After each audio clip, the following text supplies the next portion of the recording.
Coming up on This Week in Tech, Leo Laporte is off in France, so I get to sit in with Patrick Norton, Steve Gibson, and Ryan Block. We have a great conversation about all kinds of stuff, including WebOS going open source, AT&T's T-Mobile merger falling apart. Some people think it's good, some people think it's bad. Also, is Light Squared messing with the GPS industry or not? And due process. Man, that is such a hassle. All that and more coming up next.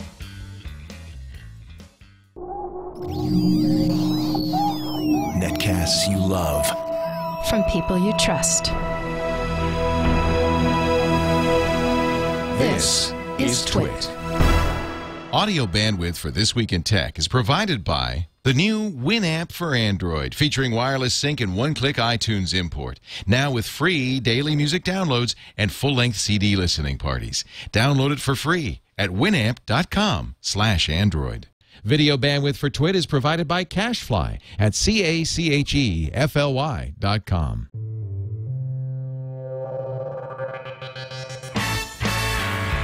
This is TWiT, This Week in Tech, episode 331, recorded December 11th, 2011. Due process is such a hassle. This Week in Tech is brought to you by GoToMeeting. The holidays, bad weather, and sick days can keep you out of the office, but not from getting work done. For your free 30-day trial, visit GoToMeeting.com and use promo code TWiT. And by Squarespace.com, the fast and easy way to create a high-quality website or blog. For a free trial and 30% off your new account for 3 months, go to Squarespace.com and use offer code TWiT12. And by Ice.com. Give your special lady a beautiful piece of jewelry for Christmas this year with a TWiT exclusive offer from Ice.com. 30% off your entire purchase plus free guaranteed delivery by Christmas. Get your big discount on fine jewelry now through December 21st at ice.com/TWiT.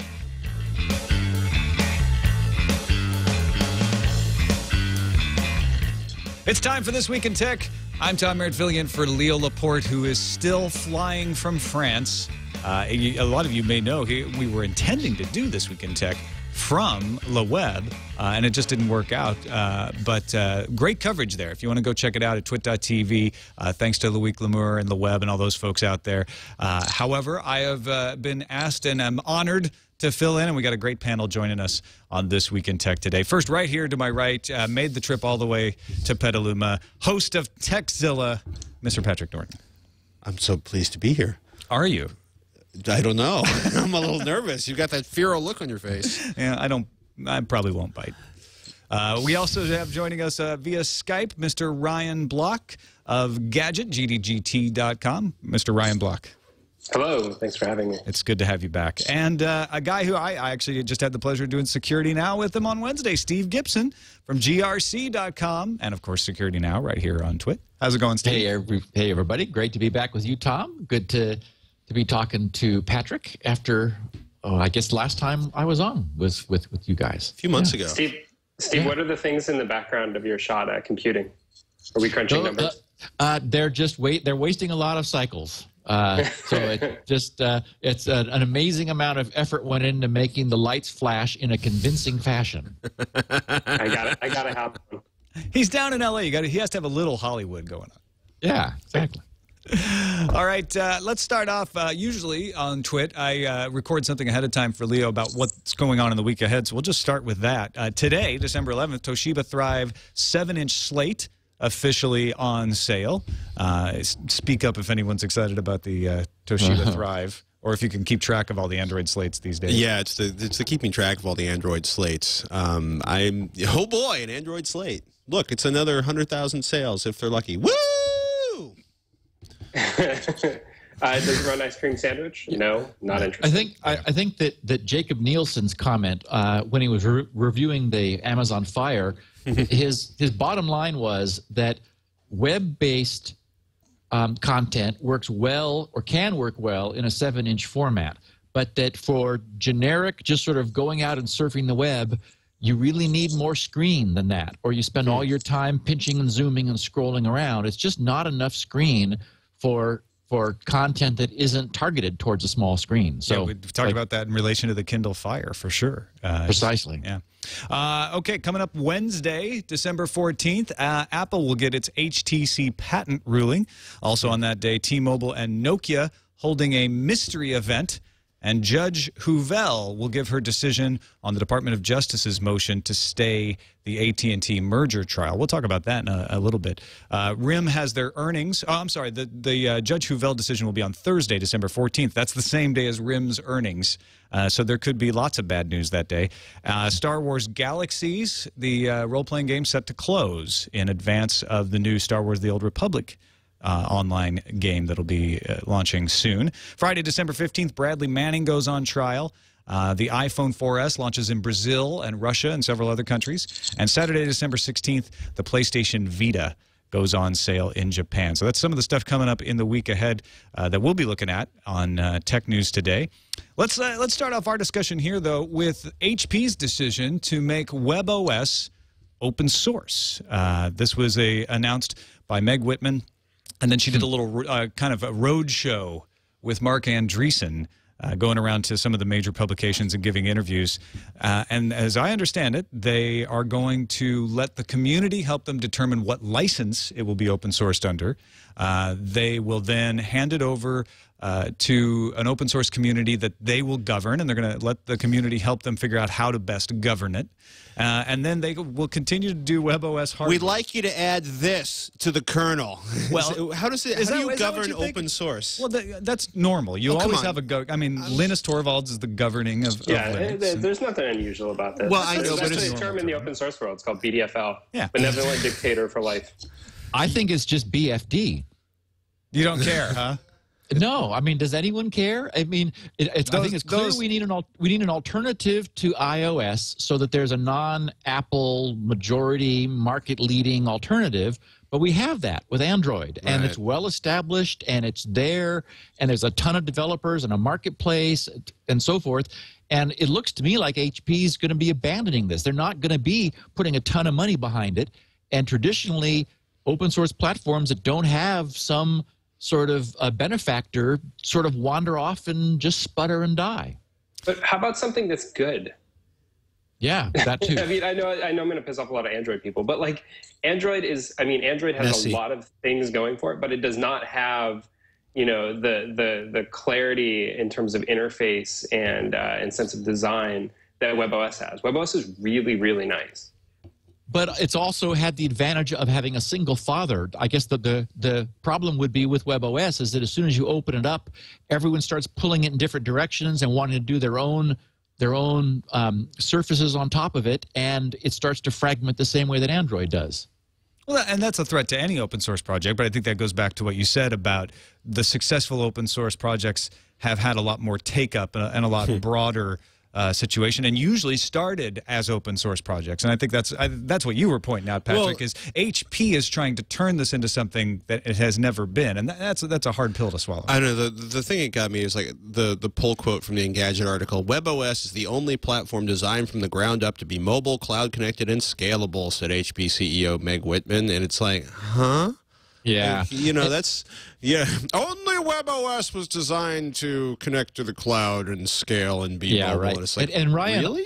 Ryan, I agree with you that it is a nicer platform today, and it would be great if it happened, but it's just hard to see how something coming along now has a chance to gain traction. I mean, it's gonna fragment the Android market further, and what's it run on? You know, an abandoned tablet at this point. Well, if it runs, here's my counterpoint to that though. You're HTC or you're Samsung or you're any of these other guys who are primary Android licensees. Now Google, who obviously makes Android, bought Motorola, so it's pretty clear that the winds are shifting in first-party favorability direction. Yep, good point. And you're one of these guys. You don't have control of your OS. You don't really have the ability to launch a phone with the full Google suite without going through Google certification first, which is kind of a thing that not a lot of people know, is Google's not completely open with Android. You actually have to go get certified with them if you want to launch with like the YouTube app and the Gmail app. And WebOS actually presents an open source operating system that is in many ways superior, in my opinion, to Android. But more importantly, because HP doesn't have any skin in the game on the hardware side right now. There's no agenda attached to it. So it's actually going to be a much better alternative for those who want to actually go down that path, potentially, for people like, you know, HTC and Samsung. If I was one of those guys, I would be looking very seriously at WebOS right now. Yeah, because HP, what they're doing here, I think, is very smart. I think what they realized was we can't make a profit putting this out anymore. We can't sell it to anyone anymore. But it would just we've got too much tied into it to just ditch it altogether. This is our last chance. It's basically the only choice they have. We have a bunch of people out there using HP touchpads for $99. We got some more refurbs on sale this weekend. Let's see if that's enough of a platform out there to make this work. And Meg Whitman said we're going to give it 4 to 5 years. And very wisely, they're setting it up exactly the way the open source community would ask that it be set up, with a lot of input, a lot of collaboration, and truly open source, so that they're not doing what Google does, where they're like, well, this version of Android not going to be open sourced. Next version, oh, this one is open sourced, and you just never know. This is a truly open source project. Whether that changes anything that you're saying, Steve, in the end, though, I don't know. I mean, I get why people are skeptical. I really do. But it's like, here are the alternatives. Either they can completely kill and abandon WebOS, which obviously I think most people don't want to see, or they can go on and continue, you know, failing at it, doing what they've been doing. I think this is actually among the better decisions that they could have made here. Yeah, that doesn't necessarily mean, Steve, that you're wrong. I think it just means that's all they had left. Although I do think Ryan makes a good point about, you know, about the idea being that, you know, for another vendor that is willing to you know, pave their own way essentially, and wants real control over a platform where they're chafing a little bit with Android and Google, you know, here's something that is mature and is, I mean, it's a beautiful piece of work. It's really a lot of work went into it. It's worth not throwing away. So I'd certainly agree with that. Tell you what else is a piece of work: AT&T and T-Mobile's attempt to merge. If you've missed previously on AT&T T-Mobile merger, AT&T decided that they, you know, because the DOJ had said they weren't going to be approved, and they pretty much knew the FCC was going to say the same thing, they pulled their application from the FCC on Thanksgiving morning in the United States, hoping that that would mean that the FCC report wouldn't come out. The FCC said, we're not playing that game. Put the report out anyway. AT&T got very upset and said, well, you know, that was an ill move. You know, we're reconsidering our options. We're just waiting until the Department of Justice is done looking over their suit against us. Now the Department of Justice this week told a federal judge that the government plans to ask the court for a motion to stay or even withdraw the trial, partly because AT&T withdrew their application from the FCC, and they say, it's a moot point. Yeah, they're going to have to resubmit that application if they win, and that could mean that they change it, and that could mean that all of this is for nothing. And Judge Huvel seemed to agree. She said the landscape has changed. You could change the deal in a month, and everybody's time will be wasted. Of course, AT&T says they're not playing games. But yes, they are. This Tuesday is the deadline for the department to file its motion, and the judge will render a decision on December 15th. Not entirely for nothing, though, right? Didn't AT&T pay $4 billion on this as a kill fee? Well, they will, yeah. Or it's $4 billion. Well, it's some combination of cash and spectrum and whatnot that's worth $4 billion. That if this doesn't go through, you know, I guess a stay might be the best thing AT&T could get right now, rather than a kill, right? Because then that puts off them having to pay the money. Yeah. Okay, first of all, yeah, go ahead. Okay. I know you're biting, you're chomping. No, at the bit there. it's just the whole. It's just, you know, AT&T has probably more lawyers than anybody on the planet, right? But we're not playing some strategic game. One of the telco's attorneys argued before the judge, was the line in Ars Technica, and it's, of course AT&T is playing strategic game. It's all AT&T does is play strategic games. AT&T and Verizon spent $11 million lobbying, you know, on the Hill last year. There's the idea that AT&T is not playing strategic games is hysterical. They want what they want. They're like the AT&T says the FCC report is like full of lies and vindictive and wrong and hurt their feelings. You know, the whole. it's just a mess. The whole merger's a mess. The idea for a merger was a bad idea. The idea that taking T-Mobile out of the equation in the United States wasn't going to impact the market is ridiculous. But the mobile market's a mess. I mean, yeah, the big problem here is T-Mobile dies no matter what. Right. I have a feeling. I mean, Steve, what do you think? No, I agree, and I'm really made uncomfortable by the idea of AT&T getting any more powerful than they already are. I mean, they have a phenomenal amount of power, and this is what makes everyone so uncomfortable about the idea of giving them more. Mm-hmm. I'm gonna be the lone dissenter on this one. I think I've said this before. I actually don't really particularly mind the idea of AT&T acquiring T-Mobile. Not that it really matters a ton right now, because that's clearly not how this is looking like it's going to wind out. But I mean, part of the problem is in America, we have this really messed up system with how we dole out wireless spectrum.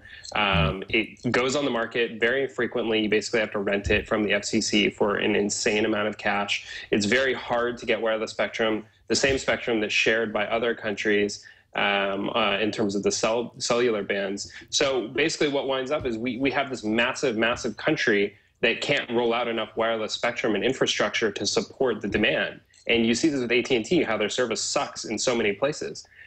So, one way to get around that is to acquire another carrier. Sprint did this with Nextel. Verizon has done this with Alltel and a number of other carriers. So it makes sense. I mean, if I was AT&T, I would be looking for other ways to get spectrum. I don't really think that they care about the customers. I mean, it's not like T-Mobile brings a huge enough customer base to really make a massive difference for them. Well, so if we're assuming that T-Mobile's absence from the market, we're assuming T-Mobile dies if the deal doesn't go through. If the deal does go through, T-Mobile can no longer be a disruptive influence because they'll be under AT&T and they'll be doing whatever AT&T wants them to do. So if T-Mobile dies, does the spectrum then go up for auction? Well, if AT&T buys T-Mobile, then AT&T gets the spectrum. It's an asset. They would sell it. If AT&T doesn't buy T-Mobile, there's a chance that Deutsche Telekom, which owns T-Mobile USA, carves up T-Mobile and sells it off in pieces. And one of the things they would do in that case, it is speculated, is that spectrum would then get sold to AT&T, which is really all AT&T needs. Or Verizon. Well, it could go to anybody, but the best guess is that AT&T gets it, and then that helps them not having to pay that $4 billion fee. Because they renegotiate a deal and get away from having to pay that penalty. And that's really all AT&T wants. To me, isn't that the way it should end up? Is that AT&T gets what it needs, which is the spectrum, but they don't get T-Mobile. T-Mobile's going to go away anyway. So it gets divided up to maybe some other people that need it. The problem is we're going to lose a competitor in the marketplace. Right. So but I mean, is fourth place by like a huge margin really a quote unquote competitor? Aren't I mean, they third they're not place? moving the needle, and they're hemorrhaging customers quarter after quarter. Well, I'm not saying that like the marketplace isn't better with competition. It clearly is, but T-Mobile is losing. That's just the reality. They've been losing for a long time. I've heard Sprint listed as fourth place and T-Mobile as third, but I'm not sure how they rank that.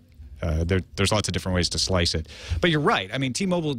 Obviously, Deutsche Telekom doesn't think T-Mobile USA can make a go of it. So in some ways, it's like, well, then they should die. The problem is, do we see anyone else in the wings ready to come in and take their place? And that was one of the things the FCC said when they released their report on this was AT&T points to players like Leap and Metro PCS as competitors, and they're not. They're very, very much small regional players that don't threaten AT&T or disrupt the market at all. I think that actually leads very nicely into our next story. Light Squared is a venture. I've talked about it on TWiT before. We talk about it on TNT quite a bit. They would like to operate a satellite-based LTE network and wholesale it out. I think I read somewhere today $7 per gigabyte per second is the wholesale rate. They've got deals with lots of different companies, including Dish Network, Sprint, and many others. And so they're like, look, well, everybody else says we don't want to be the dumb pipe. We'll be the dumb pipe, and we'll collect the fees and make the money and roll this out. It sounds great because all of a sudden now we have a platform for lots of different competitors to come on board. But the GPS folks have been very upset about this because Light Squared spectrum is right next to GPS, and it bleeds over into the GPS bleeds over into the spectrum that Light Squared holds.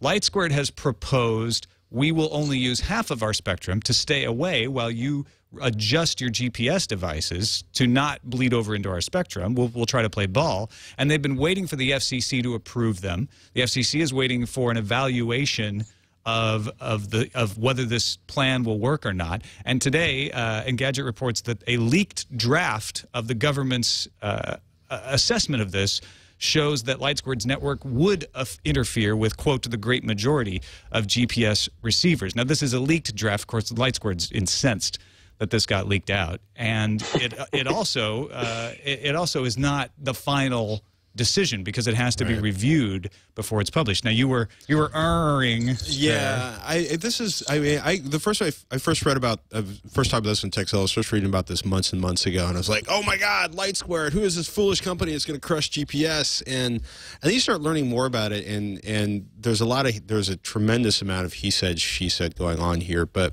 one of the things LightSquared maintains is there's kind of like 14 different angles here, so if you want to see a really horrifying group of people to be fighting against, LightSquared is fighting against effectively SaveOurGPS.org, united to protect GPS, a national utility for more than 30 years.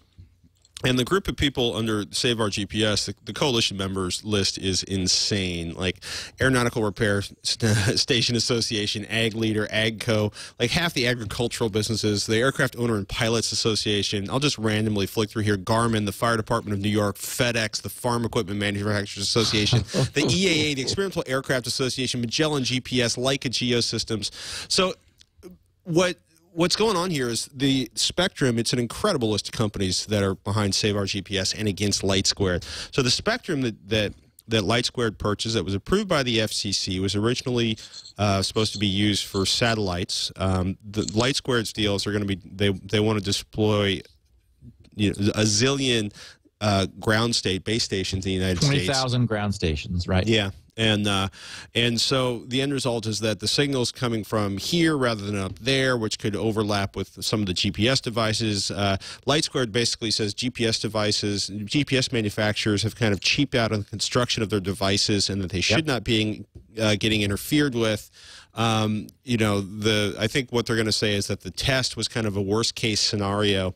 Yeah, LightSquared's saying that the power levels were 15 times higher than those that would be used in practice, and that it has to still be reviewed by the NTIA before we can be sure whether this test actually has the results that it sounds like it had. Essentially, what was happening was that the GPS devices, the GPS receivers, were designed to be very inexpensive, and they took advantage, without really intending to, of the fact that the adjacent bandwidth, the adjacent spectrum, was empty. And so they were able to make less sensitive, less finely tuned receivers that were able to also to operate at lower power, which is good for battery consumption, which we care about in our GPS devices. So that they're just not, they don't have the filters in them and the technology to reject the immediately adjacent spectrum.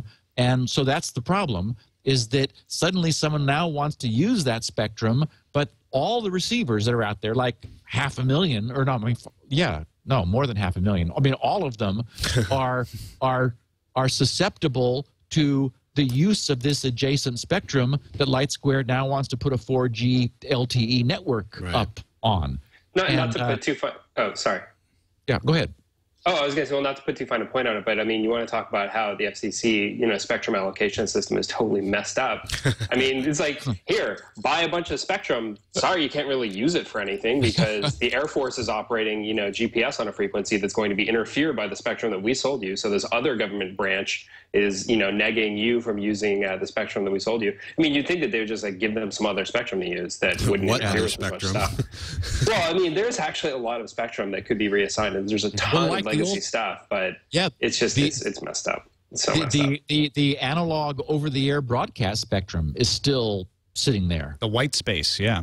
It's just there's no way to kind of get around this mess we're in with the spectrum at this point. So these LightSquared guys are probably gonna take the fall for it. It's a really shrill debate that's going on as well, because there are very legitimate technical concerns from the GPS industry, and LightSquared has provided some very sound possible technical solutions. But we still don't know if their solution is adequate, and we don't know if the GPS industry could adjust to stay out of that spectrum. But while you have legitimate GPS concerns, you also have a lot of industry getting in on it on both sides and saying, well, wait a minute, if LightSquared comes along and makes a balanced playing field, that hurts our business interests, because right now, you know, we have a limited competition out there. So we are going to get in behind the GPS industry and push them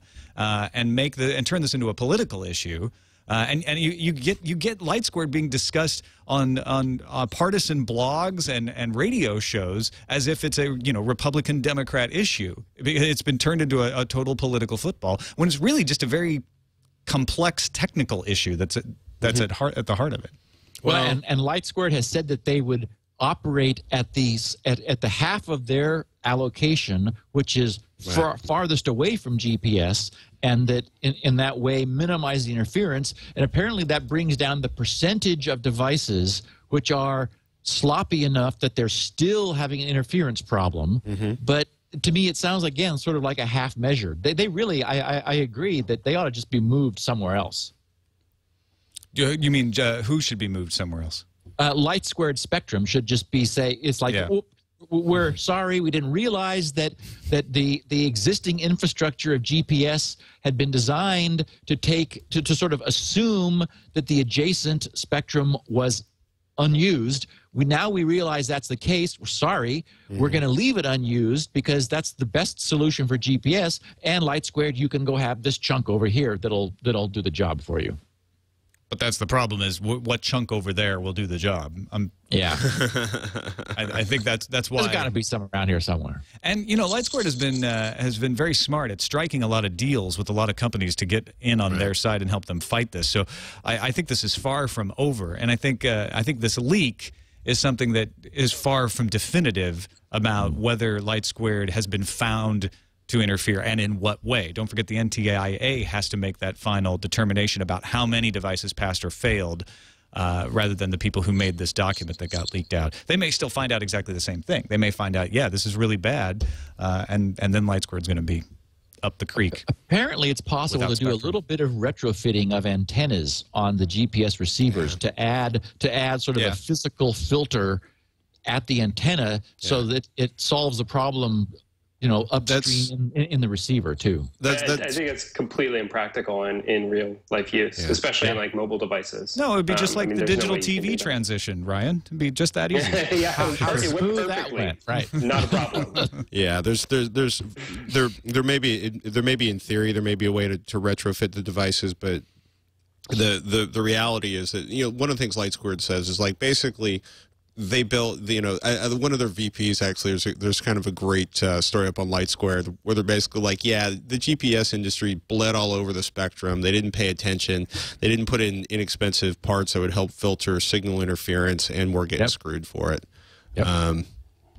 But yeah, I can't imagine somebody like disassembling the GPS system on a tractor or a harvester or something. It's a mess. Yeah, absolutely. LightSquared has even volunteered to pay for part of the rollout of such a thing, but nobody else is jumping up to pay the rest of the bill. So yeah, the jury is still out on that. Let's take a quick break and thank one of our sponsors of This Week in Tech, GoToMeeting. This time of year, holidays, bad weather, sick days, it can be impossible to get everybody in the same room for a meeting. We can't even get Leo and his producer Eileen to come in and do TWiT. Chad Johnson's over there. Eileen's sick. Leo's on a plane. It's always difficult. That's why we recommend GoToMeeting by Citrix. With GoToMeeting, you can host your meeting online from any computer while your attendees join from anywhere.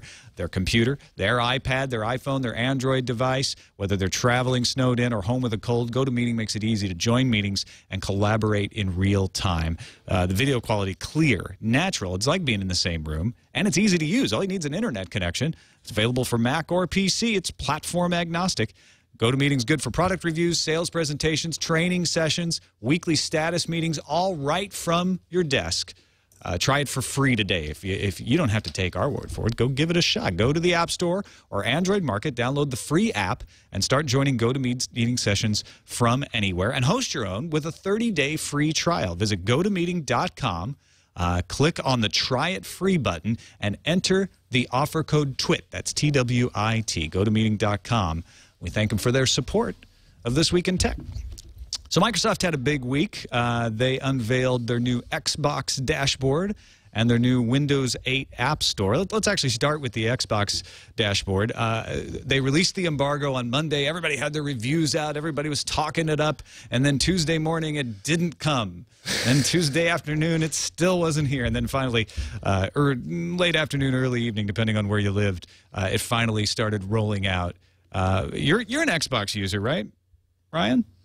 Oh, yeah. What do you think of the improvements here? It's more Metro style, a lot more options for search and video. They improved the way Connect works. Is it as promised?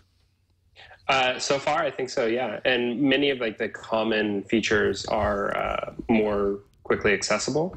And the new beacon system is actually really nice. What's the beacon I haven't seen anything like it.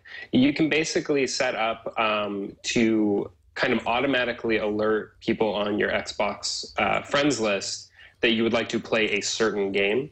So it used to kind of be, and I think with PlayStation it's this way as well. If you want to play a game with somebody, you have to see them come on, and then you have to see them join, start playing a certain game or not, but you can, it helps if they are. And then you would send them an invite, and then they would come in and play the game with you. With the new beacon system, you would just say tell all my friends automatically, hey, come play this game with me at all times. So when you come online, instead of them just seeing, hey, Ryan just logged on, it says Ryan logged on and he would really like to play Modern Warfare 3 with you or Battlefield 3 with you. That doesn't make you look too needy. I think it's done in a clever way.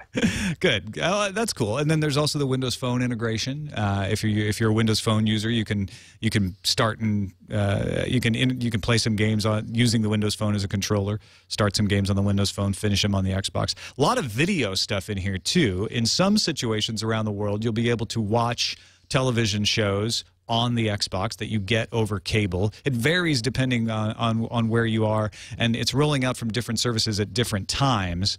But here in the U.S., I know we're getting Comcast On Demand is coming later, and Verizon Fios subscribers will get 28 channels. I think they finally got them later this week, in the late part of the week. But have you tried any of the video stuff? Supposedly if you say connect, Bing, find the show, it'll just tell you all the different places that it's available. I haven't yet because I have Comcast, and I'm dying for the HBO Go support. I really can't wait till they add that. I think that's coming in the spring. But yeah, it's funny because if you actually go back in time, this was part of Microsoft's vision for Xbox for a very, very long time. I mean, they had Uverse support a really long time ago. In certain parts of Europe, they had IPTV streaming to the Xbox for a while, I think through Sky. So this is something they've wanted to do for a zillion years, and I'm glad they're finally kind of getting to it, even if it wasn't exactly the way they had originally intended. Now, there's also a report today that Microsoft is seeking executives to develop original Xbox programming. They actually do a little bit of that already. That's one of the things Major Nelson does there. But Bloomberg reports the company is seeking an executive, former NBC executives, with the idea of making short film pilots, or actually going beyond making short film pilots. They previously have done that with Peter Safran. So this is all part of what seems to be Microsoft's strategy to become that box, that one way that we combine all of our video watching on our television, whether it comes over the internet or over cable or elsewhere, into one place.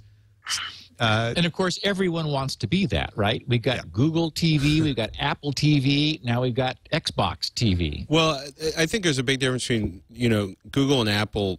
I don't think they, I don't know. It's interesting to watch YouTube starting to develop channels. The idea of Xbox being like, okay, we're going to develop really lucrative series to draw people in. And the truth is Xbox, Apple TV, it's all about the content deals and making it 3 clicks, if not 1 click from when you pick up the remote control to watch your program. I don't really understand why Xbox or why Microsoft would want to create original programming. It just seems like getting the content onto the machine and into people's houses. I mean, I will buy, somebody comes up with a hardware box that'll allow me to legally watch HBO content without having to be subscribed to, satellite or cable. I'll pay $25 a month to watch HBO. without having to have cable. But you know, nobody seems to be able to make that deal. HBO's not interested in it. From Time Warner has said we will never do that. HBO will be always associated with a television provider. We will never market it directly over the internet. He said that early last week. Okay. I missed that one. That's why that deal's not made. You know, a few months ago it was, you know, we're not going to do it for $8 a month, but we might do it for $25 a month. They changed their tune. No, that doesn't mean they won't change their tune. They'll change it again. Yeah. I think the idea of having original programming is we want to be that box, and that's one of the ways we get a leg up, is if we can say we provide Netflix and all of their original programming that they're going to be doing. We provide a Zune Marketplace, so you can buy shows. We provide the ability to get Crackle and all of these other services, and we integrate with your cable television provider, and we provide shows you can't get anywhere else except on the Xbox. Right. Yeah. That's everybody's theory anyway. Yeah, I would say, given how difficult it is to have a hit show that anyone cares about, we'll wait and see if there's anything there. Yeah, actually, Microsoft already has one on the Xbox. It's the Guild. That's right. Actually, you know what? I'm glad you brought that up. This isn't the first time beyond Major Nelson that they've done this. It just seems like they're stepping up their salary requirement. Essentially, by approaching NBC executives, because that's good quality stuff with the Guild on there already. I found something else good from Kessler, the co-president from HBO. He says that cord cutting is a temporary phenomenon that will go away once the larger economy improves. Yes. Yes. Yeah. And the housing market will never fall. I'm sure he's on the right side of history with that one. Yeah. The stocks will never come down. The housing market will never bust. And Netflix will do just fine without discs. It's so cute when people say things like that. It's adorable. Now, Microsoft also made a big deal about their new Windows 8 App Store that will be coming with the beta of Windows 8, which, by the way, we're going to get a beta of Windows 8 in February. The App Store is going to be like the Mac App Store. You'll use it on the desktop or tablet with the Metro interface. You'll be able to buy all the Metro-style apps directly from the store and install them. They'll have desktop-style apps available that you'll then click through and go to the vendor of those particular apps. And the apps will range in price from $149 up to $999. Now, remember, the reason there's not a lot of 99-cent apps, this is Windows 8, which is a desktop system, although it's going to be on tablets. So it seems weird that they've got a minimum price at $149. Trial versions of the apps will be available so that you can just try an app for 30 days and then decide to buy it later if you want.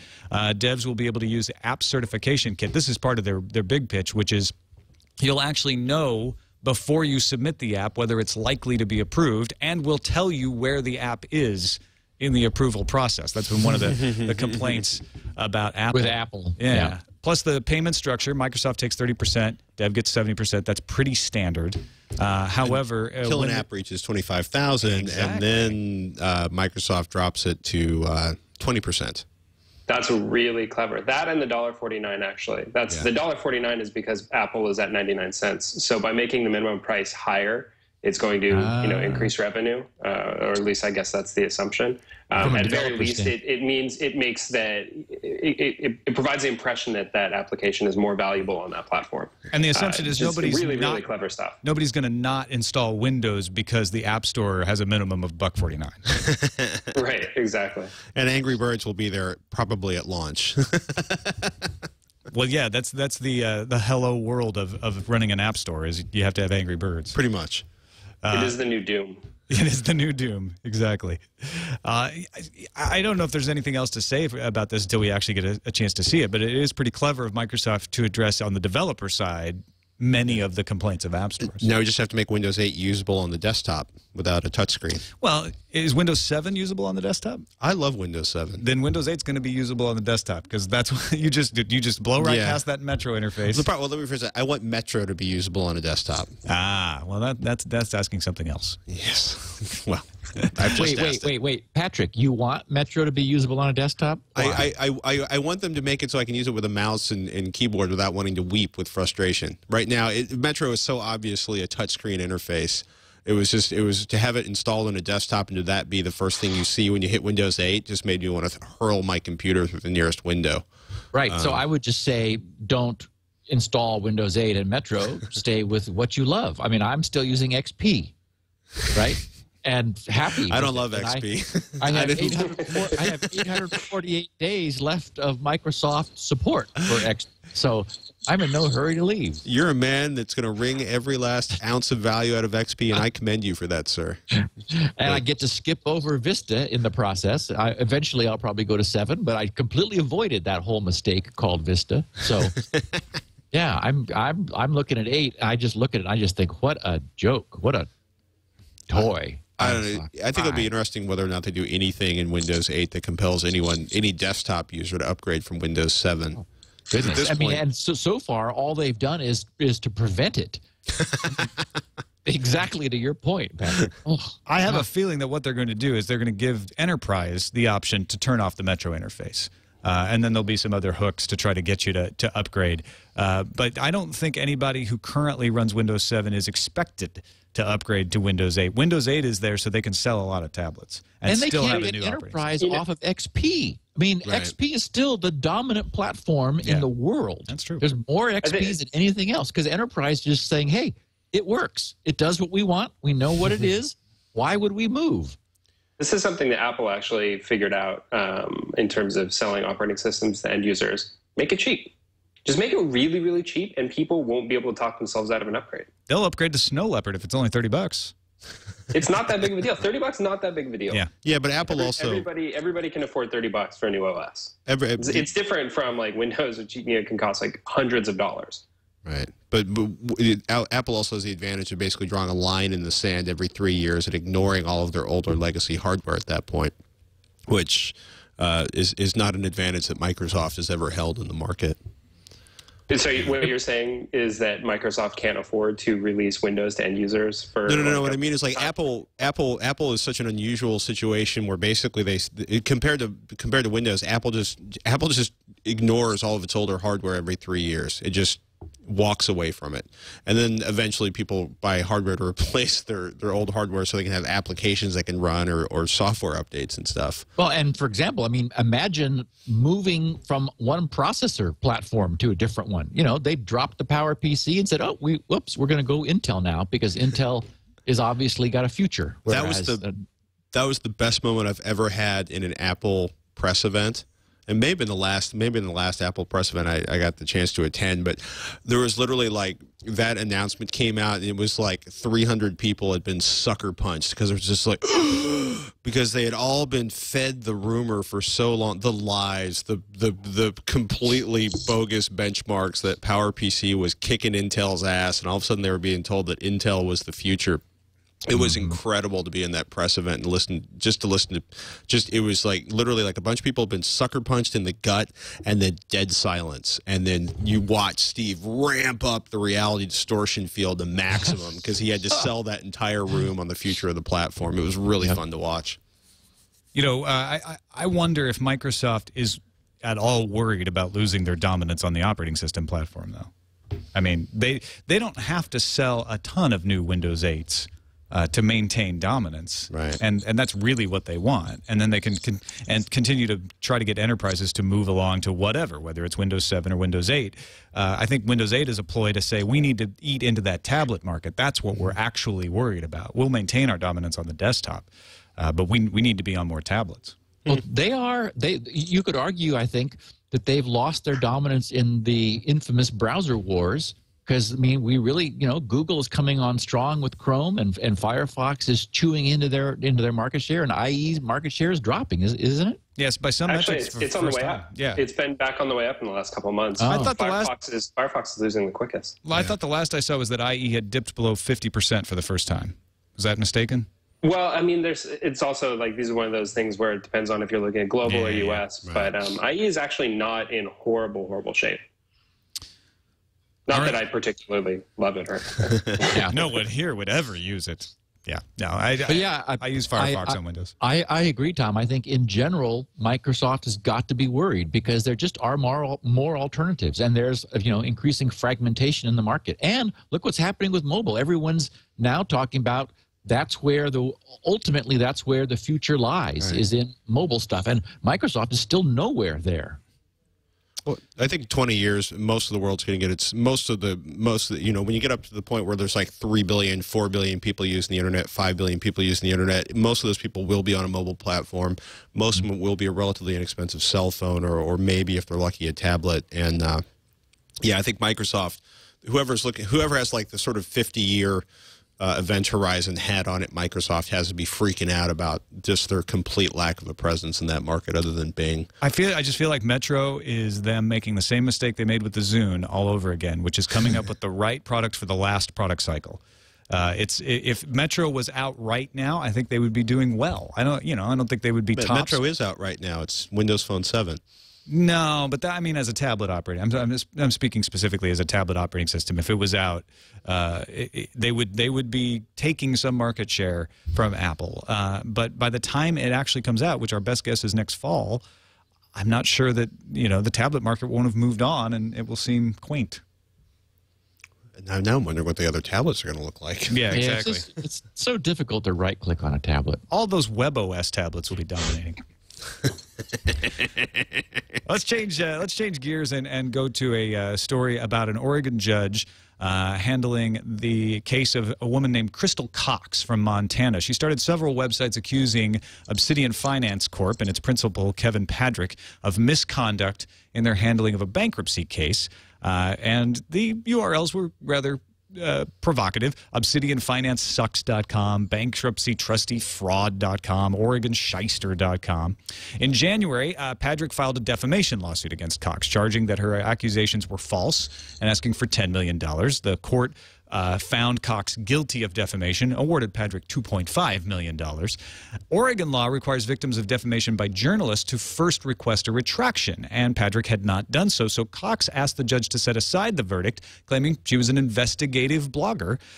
This week, Judge Marco Hernandez disagreed, said although the defendant is a self-proclaimed investigative blogger and defines herself as media, the record fails to show that she is affiliated with any newspaper, magazine, periodical, book, pamphlet, news service, wire service, news, or feature syndicate, broadcast station, or network or cable television system. He's basically quoting how Oregon law defines what a journalist is, and says thus she's not entitled to the protections of the SHIELD law in Oregon.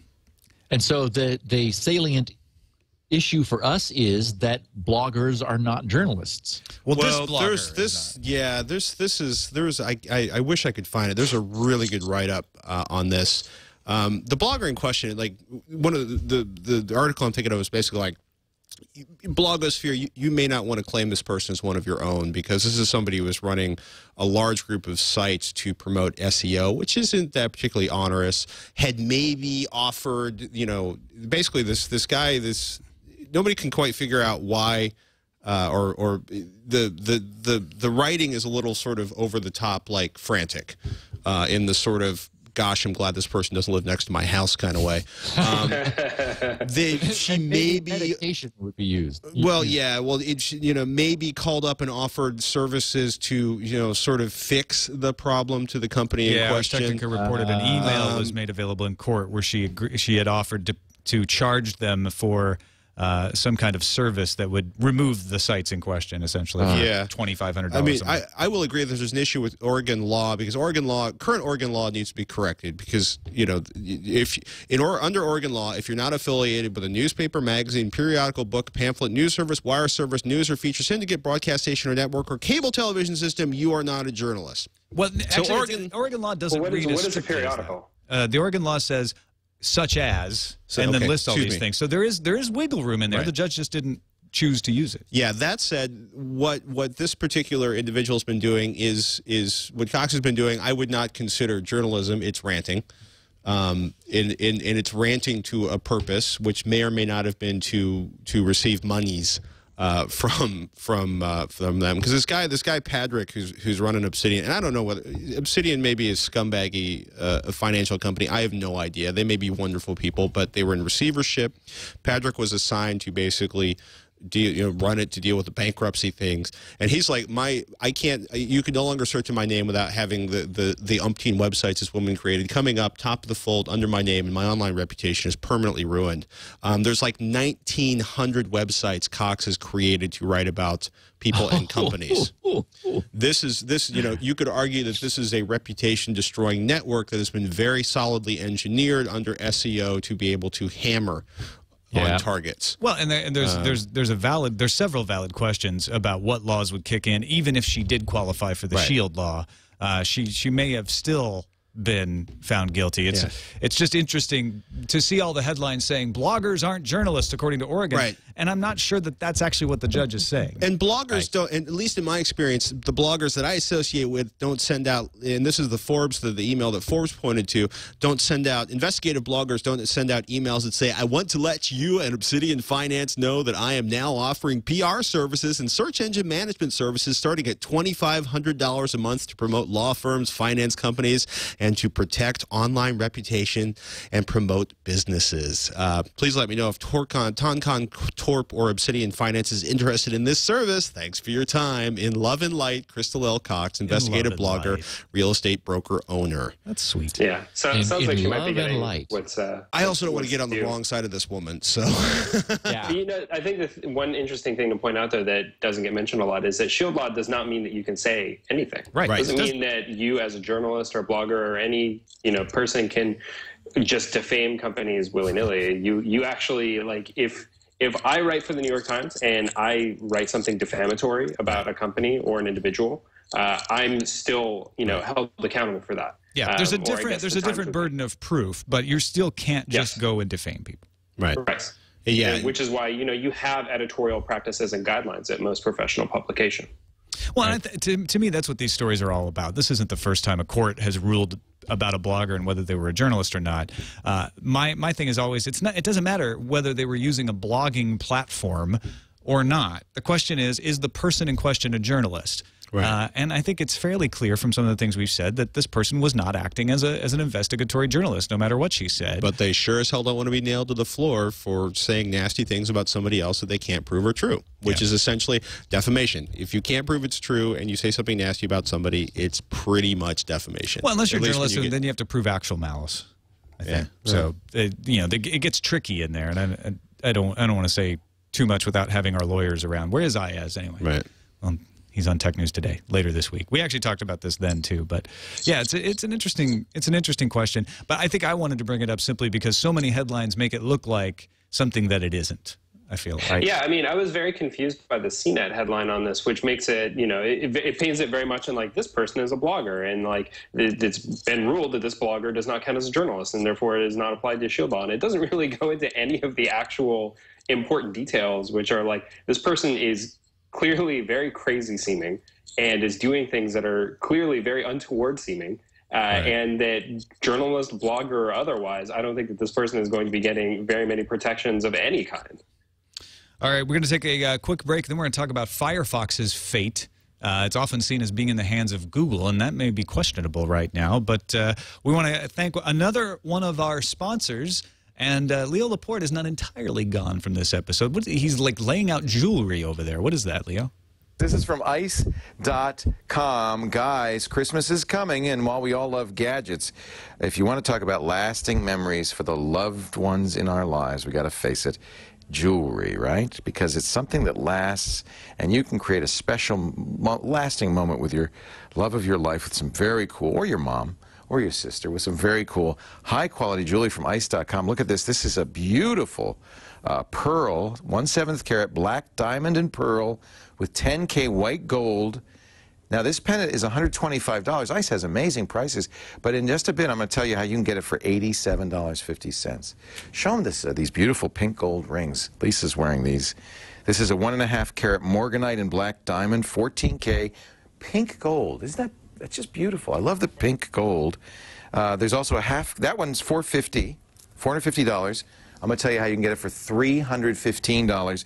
Next to it for $295, the half-carat morganite and diamond 10K pink gold ring, or $206.50 to you, because ice.com, for the first time ever, they've never done this before, is offering a 30% discount to TWiT viewers and listeners right now. 30% off site-wide.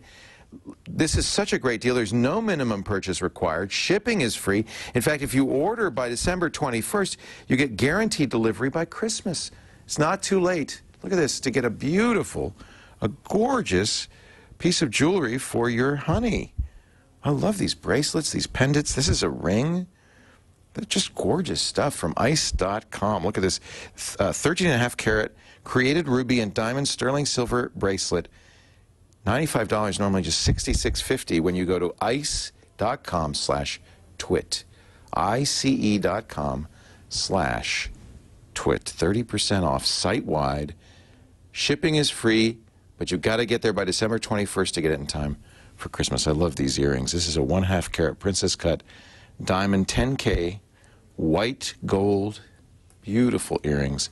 Normally $295, just $206.50 with that discount. ice.com/twit. Thank you, ICE, for supporting TWiT. We've been having fun during the holidays every year with the ICE jewelry. We hate to send it back. Maybe we'll pick up some for the people at our studio. Let me see this one. Is this one of your favorites? This is the one. That is beautiful. That's the pearl. That's the 7th carat black diamond and pearl with 10K white gold pendant. That's like a natural, is that a freshwater? It must be freshwater pearl. That's beautiful. I love that. Get ready for this. Normally $125, just $87.50. That is gorgeous. ice.com/twit. Thanks, Leo. Leo will be back in the chair next week. Good to know. And he's actually on a plane right now. That was we switched. Usually I pre-record and pretend I'm live with the week ahead. So we just swapped this time. All right, let's. Tom, you wearing any jewelry? You got an earring in? I am. I'm wearing this lovely earpiece from. Oh, is that an ice.com? No, it's not. You know, that's why it's kind of ugly and looks like plastic. It's a freshwater earpiece. It's a freshwater IFB.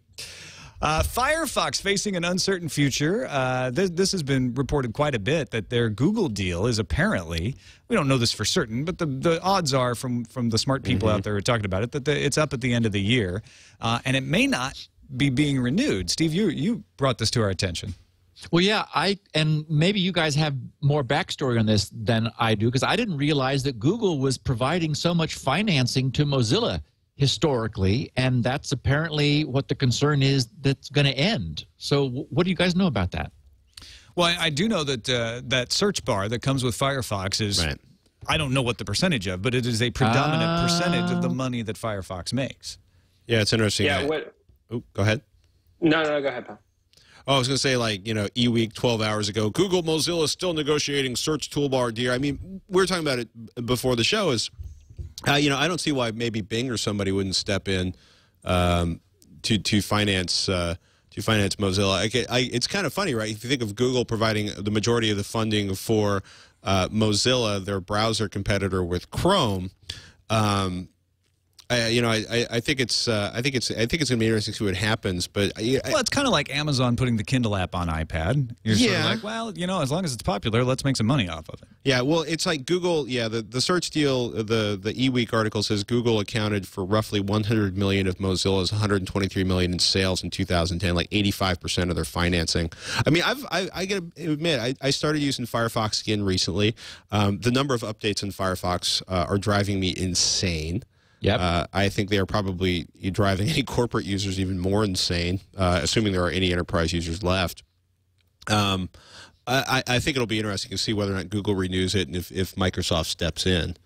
But right, that's the guess, right? Is that Bing would provide it. Go ahead, Ryan. So part of my understanding in terms of how Mozilla is structured is that, because we know Mozilla is being a nonprofit, but that's only actually part of the way that they're structured. Because Google represents so much of their revenue, they can't be a nonprofit. I guess nonprofits have to have to legally be with like 503c compliant or I can't remember, it's 50c3 or 503c, whatever it is. They have to be they have to have more varied sources of income. And since Google represents like not even the majority, but like almost, you know, basically 100% of their income, they can't be a nonprofit. So they have their corporate wing, which then donates to the nonprofit side.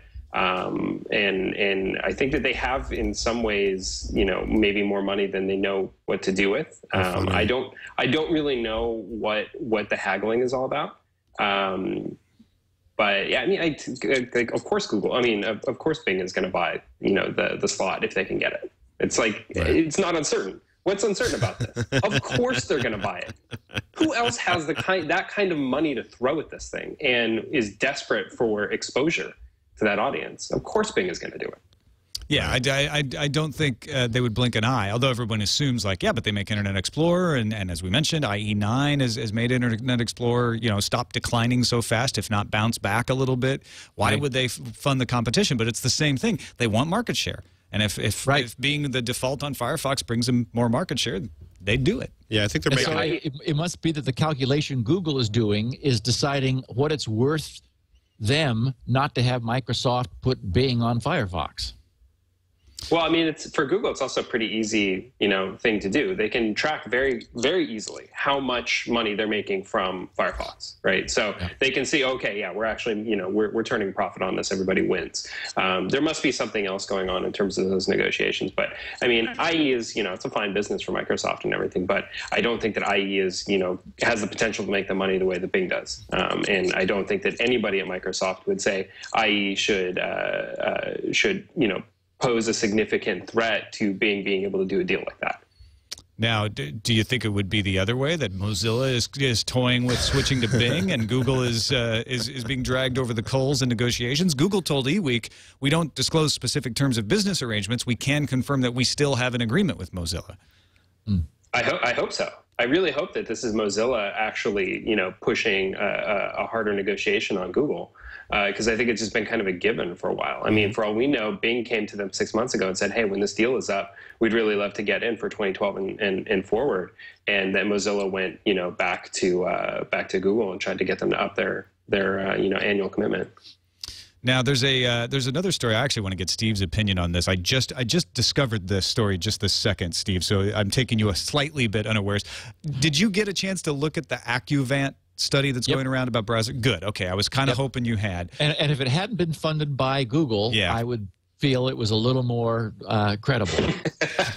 You'll see a lot of headlines saying Chrome is the most secure browser. AccuVant study released Friday ranked Chrome, IE, and then Firefox in that order as the security of the browsers. They said that Firefox rated 4 of the 7 security features tested in Firefox either unimplemented or ineffective. But as you say, AccuVant was funded by Google, so that cast a bit of a shadow over this. I switched back to Firefox recently, Steve, for a short period of time, and was enjoying it. But the tab management just this past week got so horrible because I have to have like 40 tabs open when I'm preparing for Tech News Today, and it was fine at first with the new version, but then now it's so slow. I had to be waiting 10-15 seconds for a tab to move where I wanted it to move, that I went back to Chrome because the tab management is so good.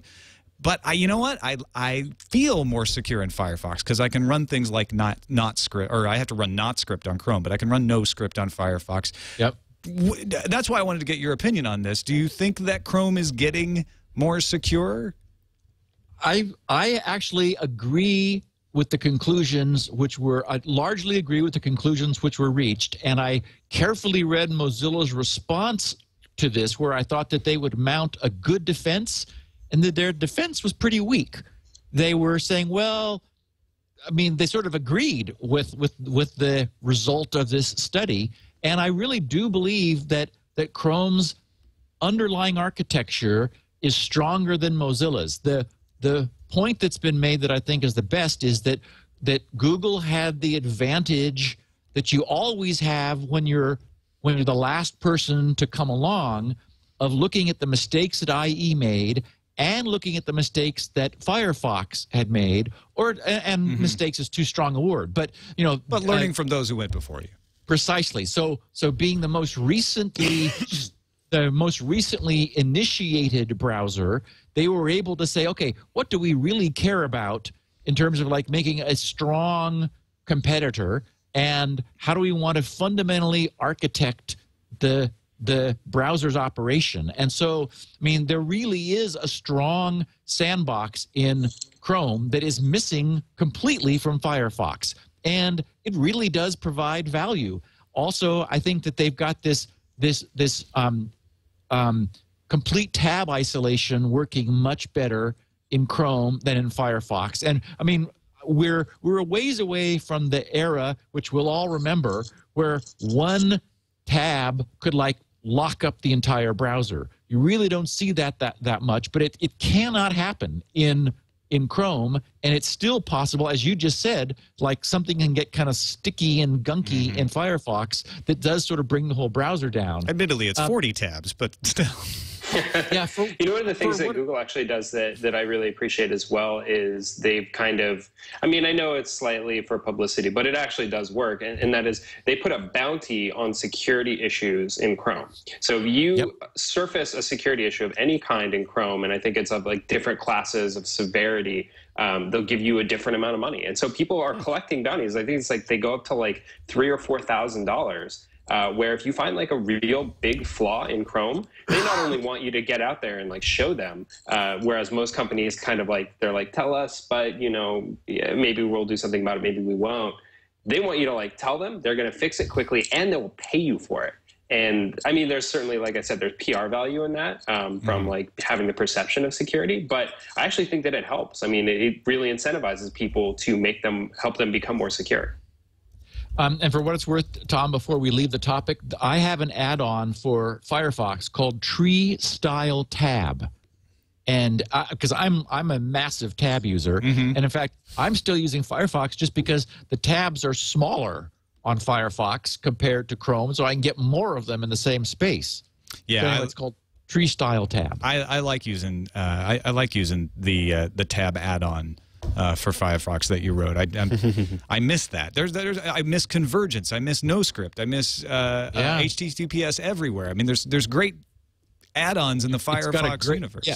It has a really good ecosystem, which provides adds a lot of value for its users. Yeah.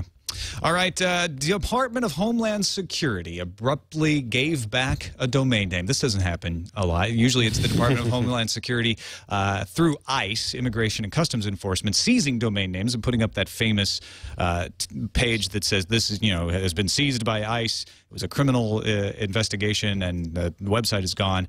Dejazz1.com was seized on November 26, 2010 as part of a seizure of 81 sites. They made a big deal about how they were preventing copyright infringement.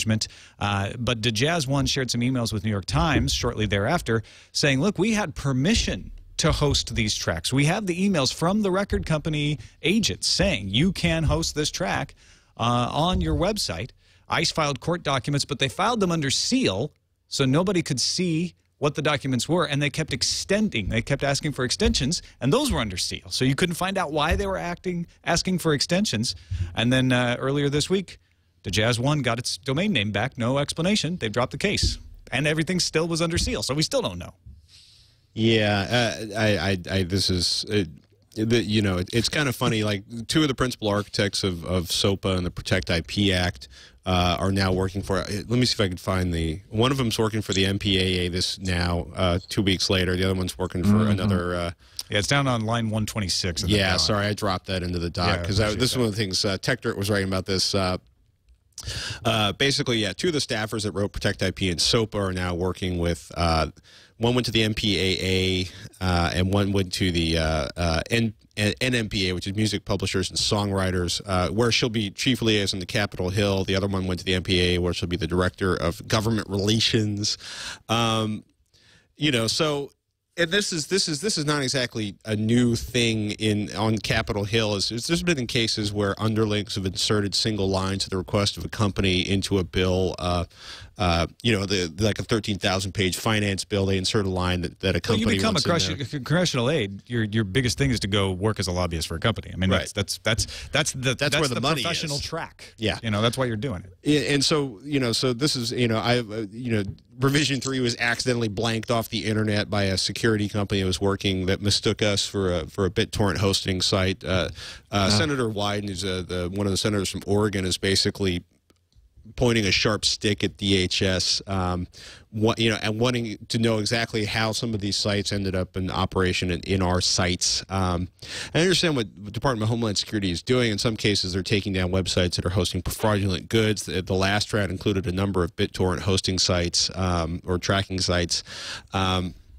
But the senator's basically saying, you know, the administration will be receiving, I expect the administration will be receiving a series of Freedom of Information Act requests from our office, and that the senator will have very pointed questions with regard to how the administration chooses to target the sites that it does.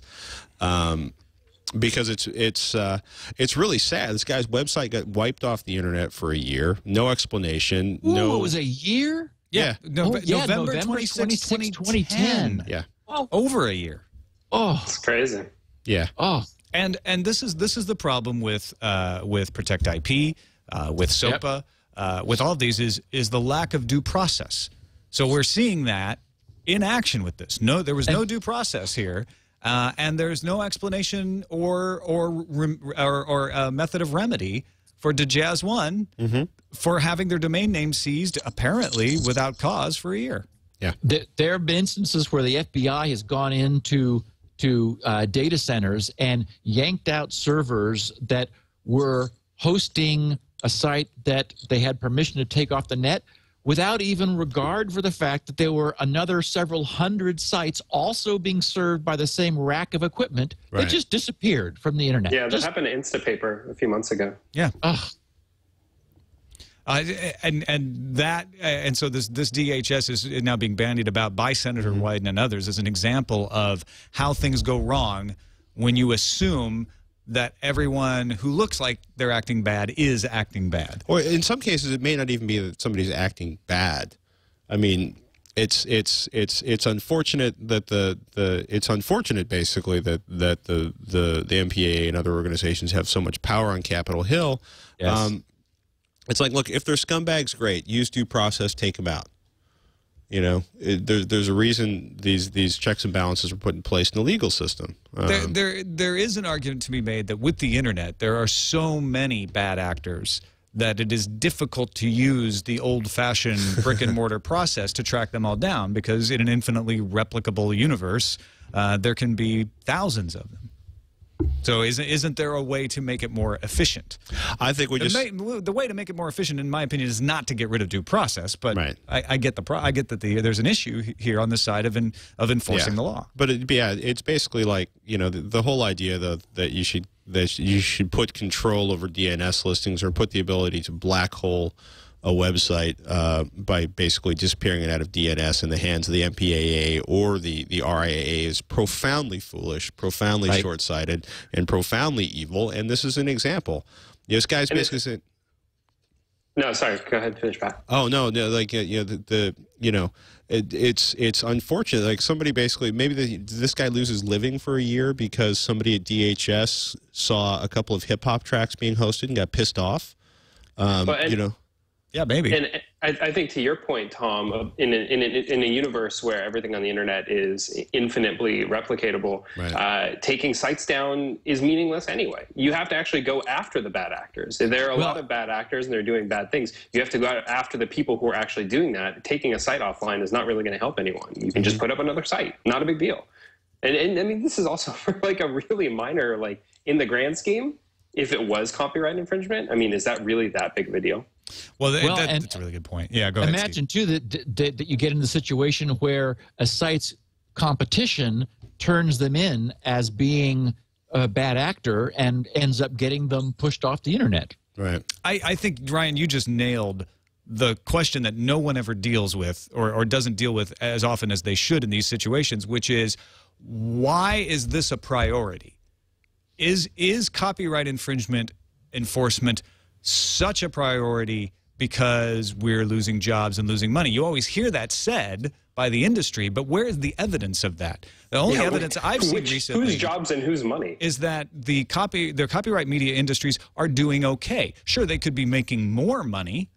We all would like to make more money, but it doesn't seem like the industry is suffering horribly. We don't see mass layoffs. They're not saying, "Oh, we're not going to be making bad movies anymore because we just can't afford it." Yeah, I've still yet to see any members of Metallica file for bankruptcy. It doesn't seem like there. I'm trying not to be glib here, but it doesn't seem like there is evidence that this should be prioritized above things like terrorism, like malware.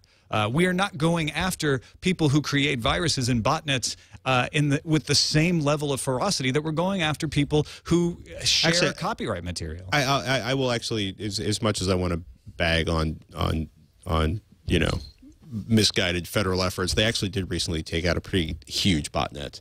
They did, but I mean, are we strengthening the laws, or are we just using existing laws? And if that's the case, if the laws are good enough to catch botnets, why aren't they good enough to catch copyright infringers? Well, because apparently people fighting botnets, I'm not even going. It's such a pain to go through all that due process. It really is. That's what it comes down to. Yeah. It is. It's a mark on their bottom line. If we could just push a button and have that site disappear, that's so much easier. Let's just give us that button. Exactly. It's really easy. Yeah, I would like that button. We don't want to have to convince a judge. That's so annoying. Yeah, you know, this is a period in time. I'm thoroughly convinced this is a period in time in 20 years that people are going to look back and either laugh or shake their heads, wondering how was that ever the way things operated when the internet works like this? And these are the sensible laws that we have since figured out. But we're in that period where, you know, we're in a transition of technology and everyone's trying to force their old business models and their old values and their old laws onto the new template. I think it's so sweet that your vision of the future isn't like, gosh, there used to be a time when you didn't have to register your website with AT&T and the RIAA. No, because you know what? That's not usually the way it goes. Even if it goes that way for a short period of time, history has shown us that the consumer generally wins, even if it takes a while. Maybe 20 years is too optimistic. I don't know. Let's take a quick break and thank our last sponsor, Squarespace.com, the fast and easy way to create a high-quality website or blog. You want to get your opinion out there. Maybe you think I'm full of crap and you want to put out a website that says so, or maybe you totally agree and you want to put out a website. Whatever you want to say, easy-to-use UI for creating high-quality websites without having to know a lot of code. Or if you do know code, if you are a CSS expert, you can still get in there and tweak the code. I use it on Sword and Laser that I host with Veronica Belmont. That's what we use for our website there. I also use it for Forecast. I use it for my books, United Moon Colonies. Hundreds of design templates, so you can have all different kinds of sites that you can, and they all look different. You can tweak them, you can change the colors, customize them to your heart's content, and you can even moderate them and update them from your phone, from your iPhone, your iPad, Android apps, online resources, and a special support team. If you do have a question, 24 hours a day, 7 days a week, they're there for you. So check it out, Squarespace.com. All kinds of plugins like Twitter and Google Maps, Flickr. Use Squarespace for all your website needs. Build it, host it, update it anytime. Let them handle all the back-end stuff for you. Sign up for a free account. You don't have to take my word for it. Go ahead and try it. You don't need a credit card even. Just start building your website. You can be doing it right now. Have one done before I'm done with this ad. Squarespace.com. If you do decide to purchase the service after you've signed up for the free trial, use the offer code TWiT12 and you'll get 30% off for 3 months. That's 30% now they're giving you for 3 months. Squarespace.com. Use that offer code TWiT12 and we thank them for their support of This Week in Tech. All right, we got a few other things to finish up here before we get out. I wanted to talk about Spotify's new app. Well, it's a new app platform that they announced at the beginning of last week. I think we talked about it a little bit last week, but Spotify announced a third-party app store and an open platform. It was less than what a lot of people thought. A lot of people thought they were going to give out an API and anybody could include Spotify in their apps. Instead, it's you build an app in Spotify, so Last.fm can be integrated in the client. It's a way to keep people happy within Spotify. They also announced at the end of the week Spotify Radio, which is a Pandora-like feature, which allows you to just drag a track from your Spotify list over to the radio, and it'll start a radio station and has an algorithm that will decide what other songs you might like based on that one track. Anybody use Spotify? Do you use Spotify? I'm more of an RDO guy personally. Yeah? Nobody uses Spotify on this panel? No. Is this going to change anybody's mind? You're going to start actually, it kind of might. I'm willing to give it another try. I had Spotify access really early when it was still European only. I managed to get an account from the Spotify people, and I thought it was impressive. It wasn't really like it felt too heavy. Felt like iTunes, you know, like iTunes, you really like it or you really don't. And for me, iTunes is just so heavy. Spotify feels really heavy. Yeah. I like that RDO just feels like really light and simple and easy, and sharing is very nice. But yeah, maybe I'll give it another go. Twitter also announced a major redesign. You've probably seen it by now. It's rolled out to most everybody. It affects their mobile apps as well as their website. So when you go to Twitter now, everything is simple. It's in line. They brought a bunch of press into their new office space that is being built and made a big metaphor about rebuilding and simplification and all of this and how 140 characters is all you need. But I like most of this stuff. They simplified the navigation. So on the website, you get home, connect, and discover. The home is pretty obvious. It's the home site. That's where you get your feed. The connect is got an @ symbol by it, and that shows you all the people who are interacting with you. So people who followed you, any @ replies. You can simplify it down to being just the mentions if you just want to see the @ replies. And then discover is sort of their search situation, although they raise a bunch of stuff that's trending in there when you go there, and then you can enter a hashtag or keyword. It's got the hashtag symbol up at the top. Now on the mobile side, they also have one that is called Me, I think, which takes you to your profile. On the website, they just have the little silhouette for you to go to. But the big thing is when you're looking at somebody's posts on your timeline, now instead of stuff going over into the sidebar like pictures and videos, it all takes place right there below. So you get to see that embedded map or that video right in line with what you're looking at. I'm trying to find a good example here. Clayton Morris flying to San Francisco and drinking a beer. And there's the beer he's drinking right there in line. Isn't that gorgeous? What do you guys think? Excited or don't care? Let's move on. I just logged in, and it looks the same to me as... You're still getting the old one? Like. Yeah. Oh, well, maybe it hasn't rolled out as far as I thought. I think if you update the iOS client or maybe get the new TweetDeck, or if you do any of the clients, I think they gave priority rollout. So it's not on the web yet. Well, it is on the web. I have access to the new website because I updated my iOS client. Right, exactly. What he's saying is when you update the app on the mobile site, it will push you into having the new version on the web. Oh, interesting. Okay, cool. I'll check it out. That worked for me. That's how I got it earlier this week. Man, I mean, there's some stuff in there that I actually think is really clever, like the tweet box on basically everybody's page in the upper left, and there's some nice tweaks. But I think this whole thing is basically a miss, especially the iOS client. It's just really not good. They did some stuff in there that just really rankles me. Yeah, Chaps your hide. I'm kind of right there with you. I mean, there's not anything overall that I think was awful, but then there's a couple of things in particular that I just hate. The fact that when I go to connect, I now have to click on mentions because I don't really want to see all of these other interactions. I just want to see the @ replies, and I can't change it to default to that. At least I don't think so. And I don't have the ability to tweet from that page without clicking. There's no box at the top. I have to go and click. Now, these aren't killers for me, but they're things that I don't really love. And there's nothing else that that they did that I'm like, wow, this is revolutionary. Like having stuff in line is nice. I mean, part of me wants to say that like maybe I don't like it because it's just different and it's not what we're used to. I mean, for so long we thought of mentions as being mentions, not as being connect.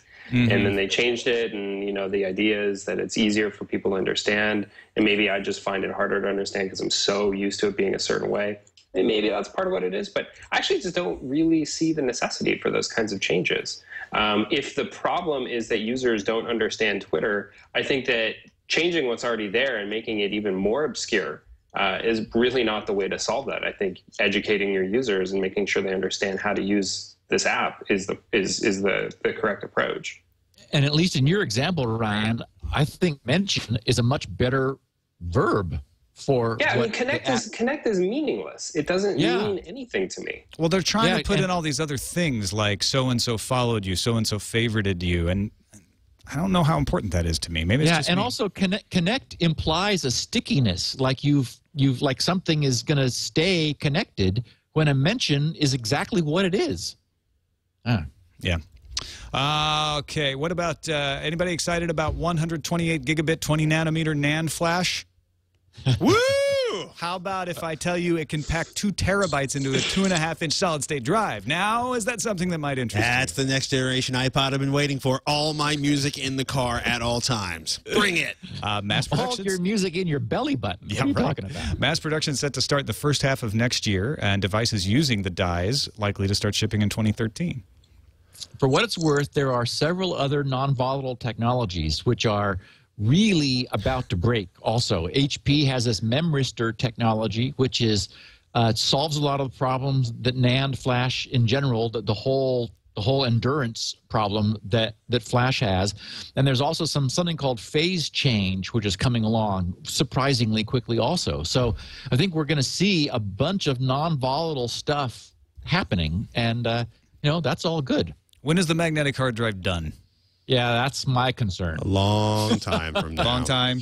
I got plenty of time. Yes. All right. There's a very easy way to know when it's done. When a non-magnetic hard drive has the same capacity for the same amount of money or less, boom, then it's done. That's it. Okay, Yeah. if we get that. Every year we get closer. I'm actually really stoked about where we are. I mean, I've been looking forward to SSD since the mid to late 90s. I've been wanting one, I've always thought that like magnetic hard drives seem so ridiculous and primitive.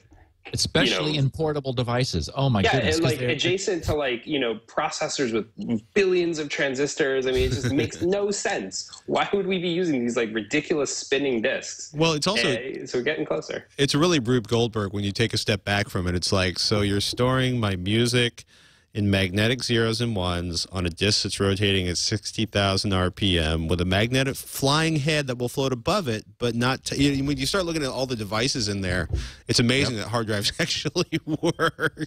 Yeah, and like all the ridiculous things we have to do to make it plausible, and if the G-force sensor goes off, the arms swing back into position so like it doesn't scratch it, and it's, there's like all these things that we've had to engineer around to make this ridiculous system work.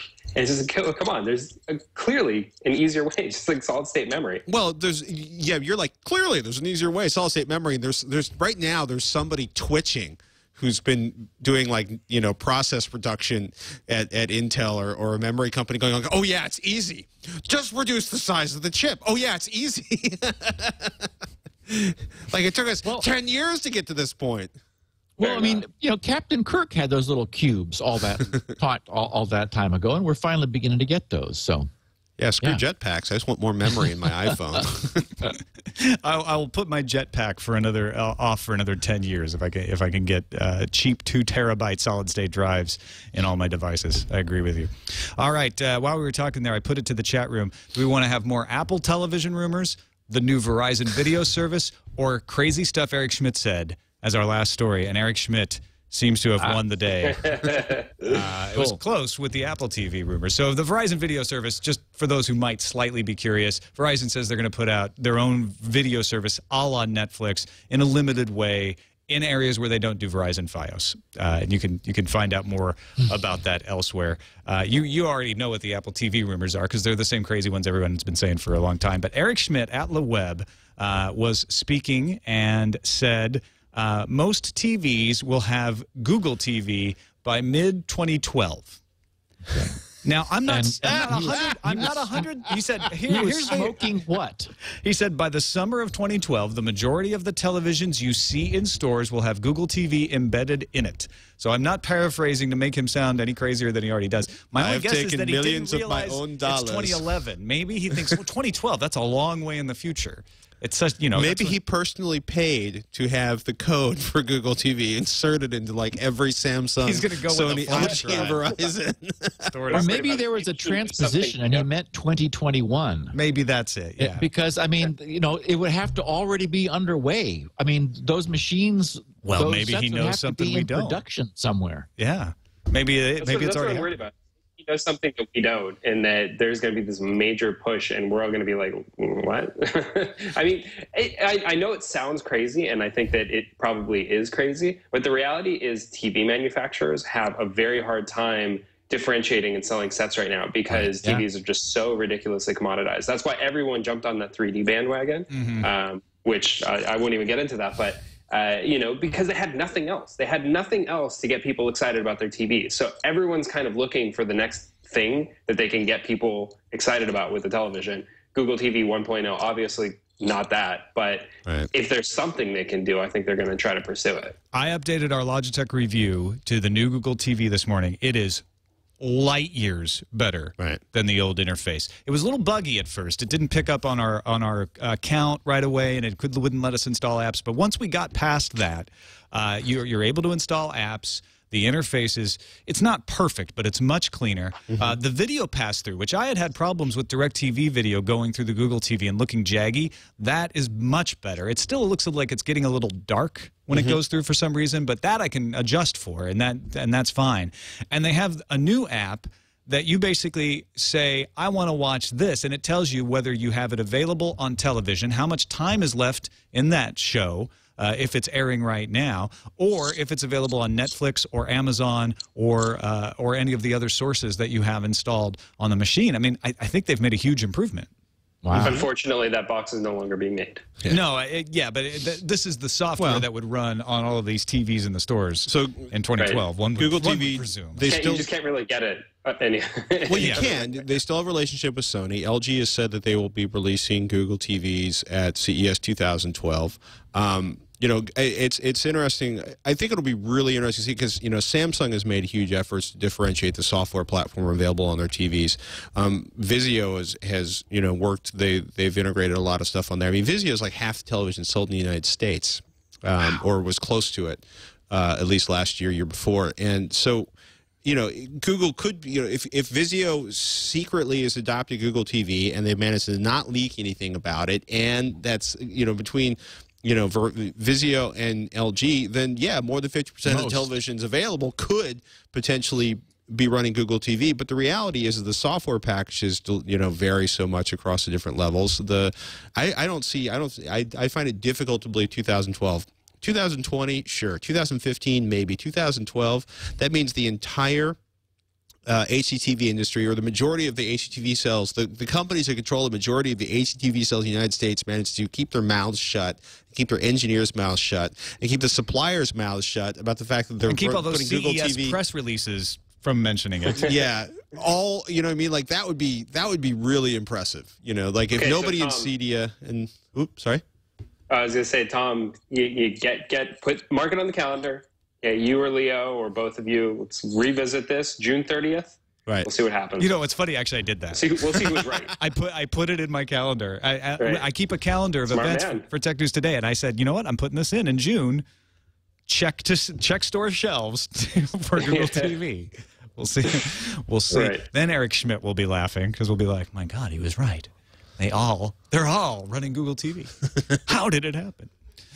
All right, that's it for this episode of This Week in Tech. Thank you guys so much for joining me. This has been an absolute pleasure. Don't forget, folks, we're looking for the best moments of TWiT for our holiday end-of-year special. There's going to be a holiday special with John Hodgman and Jonathan Colton coming. Don't worry about that. But there's also a best of where we just edit together all the best moments from the year. So if you have one that you want to make sure is included, if you can get the episode number and time code, that'd be great. But even if you just remember what it was about, go to twit.tv/bestof and submit those moments there. You can submit them for all the shows on TWiT, but definitely do it for This Week in Tech.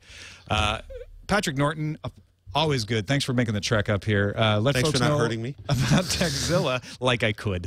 About Techzilla, when they can watch it, where they can watch it, all that good stuff. Tomorrow afternoon, I'll have the joy of recording with an episode of Techzilla with Veronica Belmont, back from her Costa Rica holidays. I have to remind Ryan, don't be late to pick her up. So I won't be. Don't worry. It's under control. It's blowing up on Twitter right now. Good. We're solid. So yeah, you know, Tuesdays and Thursdays, Techzilla.com. Come check it out. Excellent. Tech Toys Mayhem. Ryan, we'll go to you next to make sure that you can get out the door in time. But yeah, let folks know about Gadget. What's going on over there? Gadget, gdgt.com. We have a holiday guide up actually right now, so go check it out. We got lots of cool picks. Excellent stuff. Love Gadget. I keep my my list there as well. And Steve Gibson, of course, Security Now every Wednesday on the TWiT network, as well as all the amazing stuff you do over there at grc.com, like Shields Up, Spin Right, and the Haystacks project is another one of my favorites. Yeah, we got picked up by Consumer Reports that did a nice story on the password Haystacks page and concept. So that was very cool. Congratulations on that. Yeah. Anything else to add before we take off? I think not, but we're going to do a special Christmas show on science fiction. It was an idea that I floated with Leo a couple of weeks ago, and I've gotten a ton of feedback from our listeners of Security Now who said, oh, yeah, do a sci-fi show. So we won't be repeating the portable dog killer episode again. Instead, we're going to do a sci-fi show. So I think it'll be a lot of fun. I am looking forward to that, actually. I'm gonna mine that for ideas for Sword and Laser. Cool. All right, folks. Thanks, everybody, for listening or watching. Leo Laporte will be back in the chair next week. Don't worry. You can find us at twit.tv if you're wondering, what is this show? How did I find it? Where can I find others like it? That's where you go. In the can goes another twit. We'll see you next time. This is amazing.